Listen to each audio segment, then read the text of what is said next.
It's Friday, July 10th. I'm Lisa Rufiange, and this is TV7.ca News.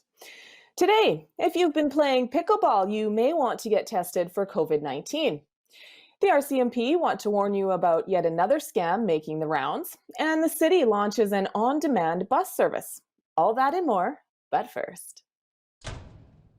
Well, on Tuesday, the city of St. Albert was notified by the St. Albert Pickleball Club that one of their members, who was playing at our Alpine Pickleball facility, later tested positive for COVID-19. Now, according to Alberta Health Services, the unnamed member was at the Aikinsdale Pickleball Courts on the last Saturday, Sunday, and Monday of June. Now, if you were there that weekend, you're asked to call 811 to schedule a COVID-19 test. Now, upon notification, the city decided to disinfect all touch points, including benches, at the Alpine Pickleball facility on July 7th and have begun an investigation as per occupational health and safety legislation and will determine if further actions are required.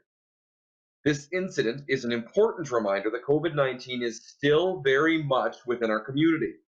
It's important that everyone plays a role in each other's safety. You're being reminded to stay home if you're experiencing symptoms, maintain your 2 meters of clearance, and if you are out playing pickleball or any other activities, don't share equipment. Do you own a small business in our city? Krista Lucier is here with some great tips for you. I want money.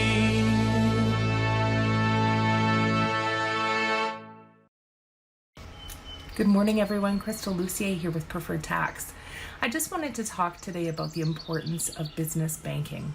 Not only is it important for you to ensure that you're shopping around to get the best rates for your business, make sure that you're getting the best credit card rates, make sure you're getting the best bank charge and interest rates, but it's also important to have two accounts, and I'll tell you why. The first is your operating account. That's where all of your income is going to come in, and your expenses, such as your licensing, your rent, your operating costs, your supplies, go out. The second account that I want you to have is a savings account that's linked to your business checking account. And that account is going to be to hold tax and GST. One of the number one reasons that small local businesses fail is because of a lack of appropriate planning for tax time and payments. We don't want any small businesses to end up in trouble because you can't.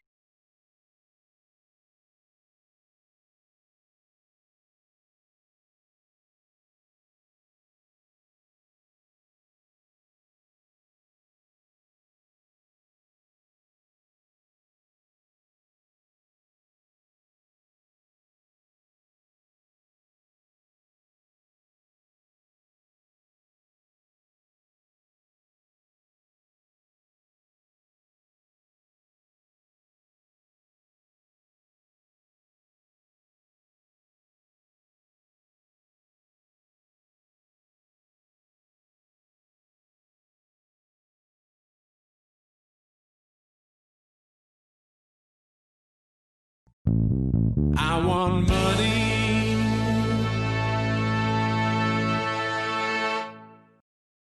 At the last meeting, St. Albert City Council discussed the next components of the recreation and cultural facilities reopening plans. Now, they have decided that the reopening of community clubhouses and the remaining facilities, programs, and services at Service Place could start as early as the week of August 29th to September 5th. And good news for those of us who enjoy live performances, as the art and theater professional programming, including family programming, is also scheduled to restart as early as October 1st, with the theater's rental program taking bookings shortly after. Now, the city continues to follow all provincial guidelines for the safety of their employees and patrons. In an attempt to reduce the risk of transmission, modifications are being made to each of these facilities or programs as required. And for more information, check out the city's website. Well, have you ever thought of St. Albert as being a buyer's market?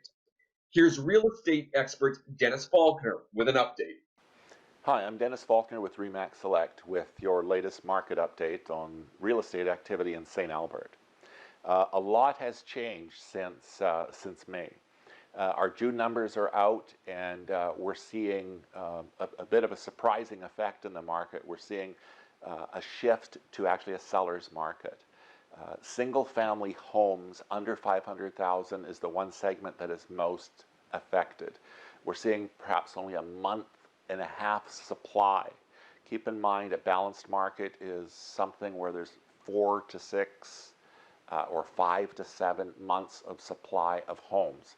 And how we calculate that is, at the current rate of sales, how long would it take to sell all the homes if no further homes were listed? So in the under 500,000 segment in St. Albert, we're sitting at about a month and a half supply. That is a strong seller's market. The homes above 500,000 are sitting around 3 to 4 months supply, as well as condos, 3 to 4 months of supply. So we're even approaching a seller's market for the homes under 500,000 and condos, which is the first we've seen that in more than 5 years. Edmonton is similar, but their seller's market is really only in the under 400,000 single-family segment, where with St. Albert, you could argue that at the very least, we've got a balanced market in the condos and above 500.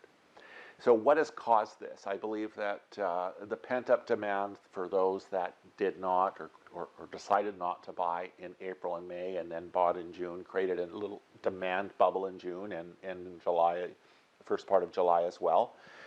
We're also seeing many sellers decided not to list this year because of their concerns with the virus.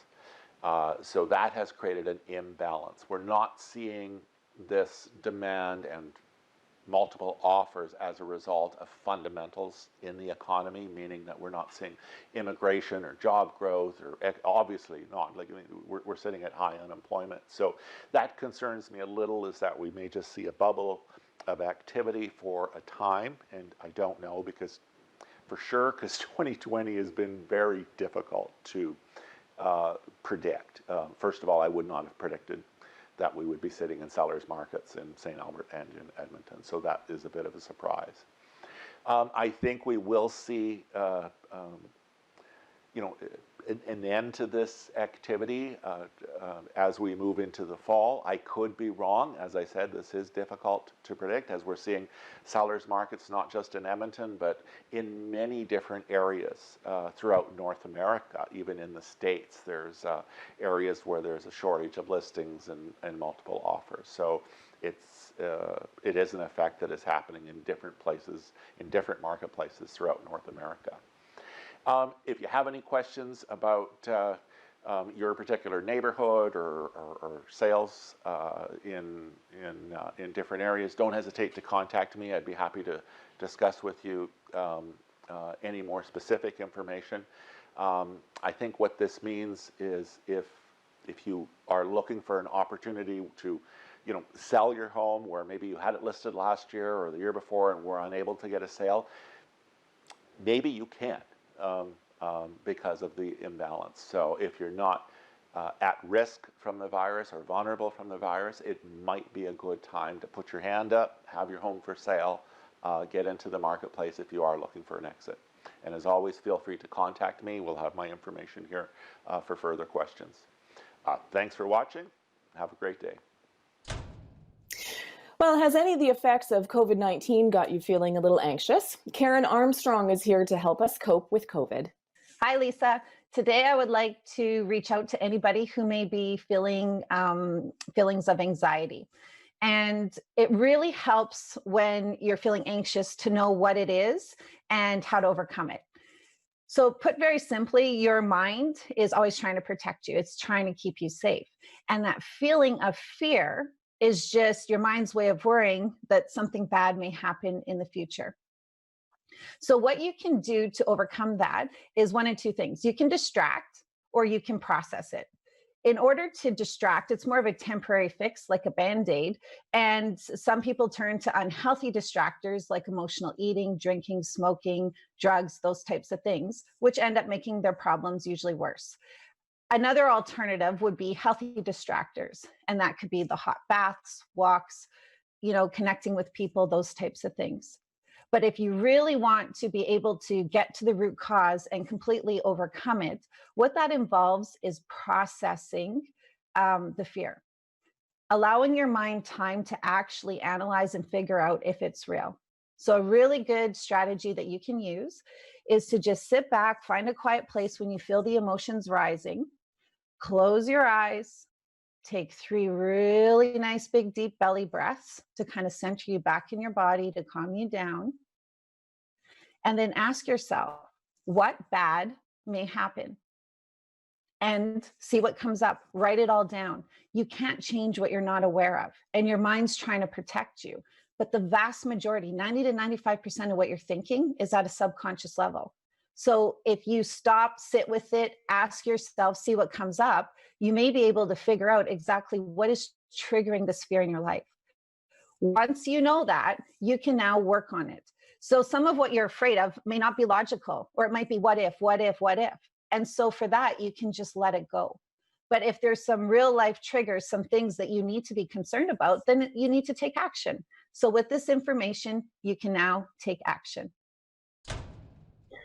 Have you been contacted by your bank lately? Now, hang on a second. Before you give over too much personal information, make sure it's actually them. The St. Albert RCMP have received some calls regarding individuals who've been contacted by someone posing as their bank, advising that there has been suspicious activity relating to their account. The fraudster convinces the individual to send Bitcoin to clear up the suspicious activity. And unfortunately, the victims, in many cases, do in fact do that. Remember that no legitimate bank, financial institution, or company will ask for Bitcoin as payment, iTunes gift cards, or other unorthodox payment methods. This just doesn't happen. They don't do it. For information related to fraud, scams, and identity theft, refer to the Canadian Anti-Fraud Centre. Well, our city has launched an on-demand bus service for a 1-year pilot project. The on-demand service replaced the current dial-a-bus service on weekday and Saturday evenings. This program will also be available on Sundays and stat holidays. So instead of calling the dial-a-bus drivers, riders now need to download the on-demand app to book their trips. The on-demand service is for local transit only. Now, St. Albert Transit will be the first mid-sized transit system outside of Ontario to implement the on-demand service during low travel periods. And administration will monitor the success of the pilot project to determine the use of the service and to see if other off-peak times require attention.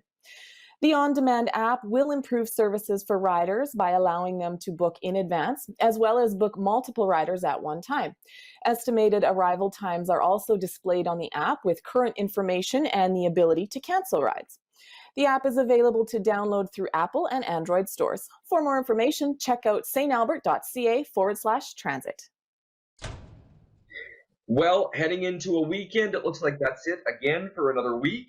If you have any community events or news you'd like to share with our viewers, please send us an email at news@tv7.ca. And from all of us here at tv7.ca, I'm Paul Hukalak. Please continue to stay safe, be kind, have an amazing week.